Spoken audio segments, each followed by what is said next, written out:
What's up, guys? JP back at you once again, bringing you guys day number 9 in my 10th annual 31 Days of Horror. This is a series in which we watch and review 31 horror films in 31 days, all during the month of October, leading right up to Halloween. And continuing along with Warner Archive, we have our 4th title in the lineup, and that is one that I just randomly picked off the shelf. I thought it looked kind of cool. That is 1956's The Cyclops. I love monster movies of the 50s, radioactive monsters and stuff. The Cyclops is not one that I love. So basically, this film follows a woman whose husband went missing 3 years ago, or fiance or something. She goes looking for him in the area where he potentially disappeared. There she brings with him a pilot, somebody who's helping her, who's like kind of fallen in love with her. I believe he even says, like, I'm tired of competing with a man who's no longer here, or something like that. Lon Chaney Jr., who is in this film, he's looking for, like, uranium at this area. When they land, they see all sorts of giant monsters.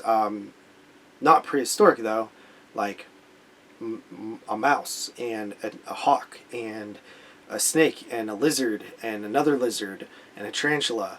And they're giant versions of them. Of course, really what they are to the audience is just blown up pictures of animals. They're not like prosthetics. They're just superimposed giant animals that are just regular sized animals that look giant.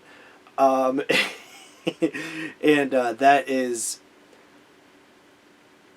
their problem at the moment until they run into a giant Cyclops, and then the giant Cyclops is like, "Raw, I'm a giant Cyclops." He just pops up out of everywhere all the time. He captures the woman, and they gotta try to figure out how to stop the stuff. The Cyclops may or may not have something to do with the husband's missing, him missing.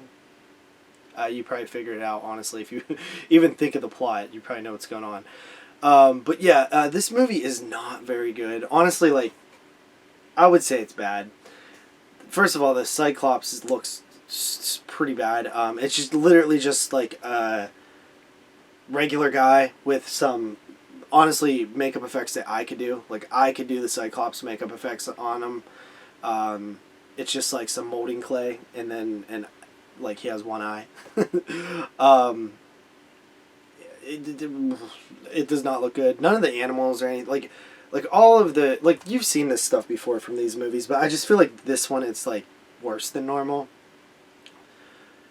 It kind of reminded me almost of, like, if these giant monster movies got really cliche and stuff, like, this is the, like, you know, if you were just coming out of that era and, like, everybody's like, oh, I hate giant monster movies, they've a dime a dozen, like, this is the one that they would sort of point to as, like, a problem. Like, oh, the Cyclops, like, garbage. But, yeah, it's a very short, simple movie. I mean, it's only, like, 66 minutes long, so it wasn't like I was like, oh, this movie sucks, I want it to end. Like, I was laughing at the movie. Especially when the Cyclops kept, like, popping up out of it everywhere and stuff. I was like, this is so ridiculous. It has, like, almost like that King Kong vibe where they go to this area and there's giant monsters and stuff like that.